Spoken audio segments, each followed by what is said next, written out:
And welcome back to the show. Well, we know every year people get together and they make New Year's resolutions with the purpose, getting rid of old habits, changing their lifestyles, and making a difference. Well, research shows fewer than 10% of individuals actually manage to keep their resolutions for more than a few months. They actually give up on their resolutions due to the inability to get the results that they want. But the question is, why do some people continuously fail to achieve their New Year's resolution year after year? Here now to share a little bit more is career strategist and TV contributor Elizabeth Carrazzo, who joins us now. And Elizabeth, welcome back and Happy New Year. Happy New Year. Always good to be back with you, Daren. Well, let's go at it. I mean, let's think about this. It's New Year, January, new goals, new ideas.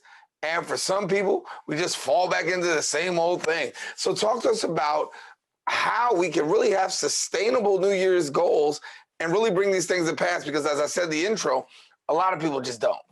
Exactly. And you touched upon New Year's resolutions, and I think it's really important to remember that a New Year's resolution is a goal. That's all it is. So you want to treat it as a goal, and you want to create a new habit for yourself. You want to create a new routine. Remember, I want you to visualize what you want your 2021 to look like. 2020 is in the rearview mirror. Leave that garbage behind. Of course, I know there were some high moments and a lot of low moments for all of us. So you want to be keeping in mind, what didn't serve me in 2020? How can I leave that behind? And what do I want my 2021 to look like? Goals are ultra important. And I think a lot of people do make goals and set goals, but sometimes others, we kind of like fly by the seat of our pants. Talk about the importance of goal setting, what it means, and especially right now, like we're in January, there's still time for people to really get on the wagon. Exactly, Daren. It is never too late to set goals. And yes, most of us know we should be setting goals, but the issue is a lot of us are not. So when you set a goal, you are now taking control and charge of your life, of what you want your future to look like. As we've just experienced, there is a lot that we are not in control of, but what we can control is the choices that we make in our life. And by setting goals, you are making a choice for a better life, what you want, your dreams. You're in charge and take control. So as I have these goals, obviously 2021 is in front of me. I'm trying to really actualize them, trying to really, trying to bring them to pass. What happens if I run into that wall? I mean, nobody was anticipating coronavirus last year. I think that just kind of like stopped and impacted everything that we wanted to do. What happens if I hit that wall? Maybe it's not coronavirus. Maybe it's just life happens. Yes, life does happen. So what I want you to do when you're creating this goal document for yourself, whether it be in the notes of your phone, on a Word document, in a notebook, on a piece of paper, wherever it is, I want you at the top, I want you to write your vision. What do I want my 2021 to look like? What is the vision for my life? Then I want you to go down a little bit and write your purpose. What is my why? Why do I do the things that I do? Your why is your driver. That's what's going to push you forward during those tough times. Then I want you to set priorities for the year. What are my 5 priorities? What is most important to me this year? And then month by month, you can start mapping it out. For example, let's say it is get a new job. Well, don't just put get a new job, write a little action item below it. I'm going to call, Sally, Joe, Bobby by, February 15th. Set some deadlines, put them in the calendar, make it happen. And we're talking about making it happen. Obviously, a lot of people do make it happen. Some people don't make it happen. But as we talk about achieving those goals, crossing those goals off as you go forward, some people don't know what the goals set for. Give us an idea. What are some things I really should be looking to really make a goal-setting plan or to achieve these New Year's resolutions? I've got some things I want to do. I really can't figure it out in my head. What are some of the things I should be looking at and saying, maybe I need to be going after that? I want you to brainstorm, write it out on paper, chunk it out, put it in chunks. These are the things that I'm unhappy with, that I'm really not happy with when it comes to my life. I want to change my career. I want to change my job. I want to make more money. Okay. That's a really popular one. I want to lose weight and get fit. Well, if you want to lose weight and get fit, don't just write down lose weight, get fit. I want to lose 15 pounds, by April, let's say April 1st. And how am I going to do that? Am I going to eat better? Do I have an accountability partner? Can I have someone that keeps me on track or is on this journey with me together? And remember your why, like we talked about in our goals document that you're going to be creating. Why do I want to lose this 15 pounds? Is it just to feel better? Is it because I'm on the brink of getting diabetes? Is it because I want to be able to run and run after my kids and not be winded? That is what's going to be your driver. And when we talk about getting a new job, is it because I don't get along with my boss? I don't feel supported by my colleagues. I feel like I'm not making the money I should. Think about your why, create your plan as to how you're going to get there.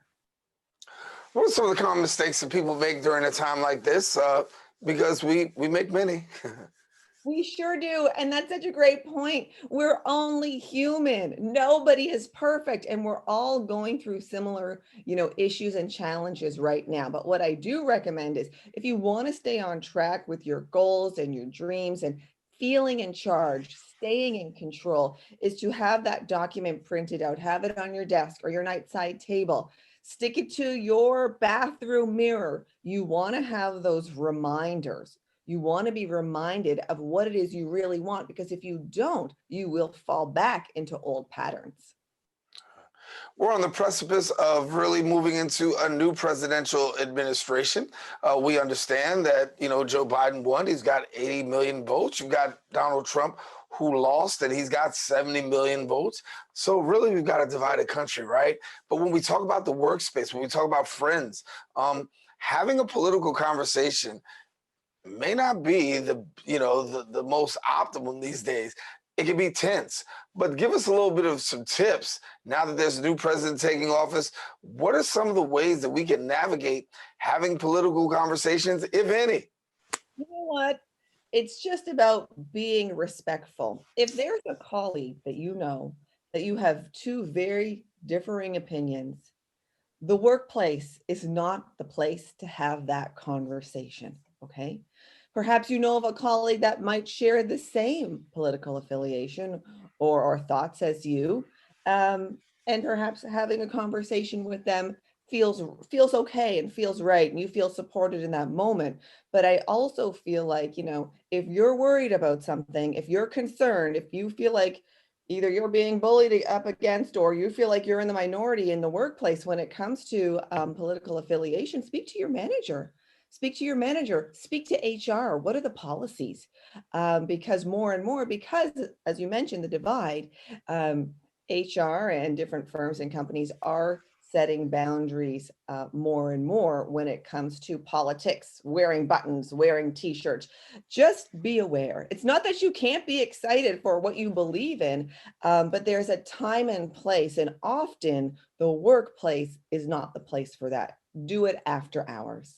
Yeah, but we know that, the way the country is right now, so many people are having conversations, and we're watching, even right now, people are losing their jobs for political purposes. And it's almost like you have to do a great job of safeguarding yourself to make sure that, first of all, that you're not crossing the line, but also at the same time, also in a certain kind of way, being able to keep the peace, right? Exactly, exactly. It's all about, keeping the peace. And it's so hard sometimes when you feel so differently than somebody else. But what I always do is I try to put myself in that other person's shoes. How were they brought up? What kind of home did they come from? What region of the country are they from? Where school did they go to? Who are their influencers? Okay. It's not that that other person is right and you are wrong and vice versa, but sometimes we have a little bit more understanding of where the other person is coming from, even though you do not agree, okay, and it might not be right, but you want to try to put yourself in that other person's shoes. It will help you feel less angry, less combative, and it will put you in a better, more peaceful and calm state. So I highly recommend doing it. Yeah. Elizabeth, we got to leave it there, but thank you so much for joining us. We're excited about the new year. Got to bring you back, and we're going to find out how we're all making out with these goals and these ideas, because a lot of us do fall off the wagon, and we definitely need to do our best to keep it going. Thank you so much. Thank you, Daren. A pleasure to always be with you and your viewers. Well, thank you, Elizabeth. And for more information, you can always visit her website at elizabethcarrazzo.com and also on her social media platforms at Elizabeth Carrazzo.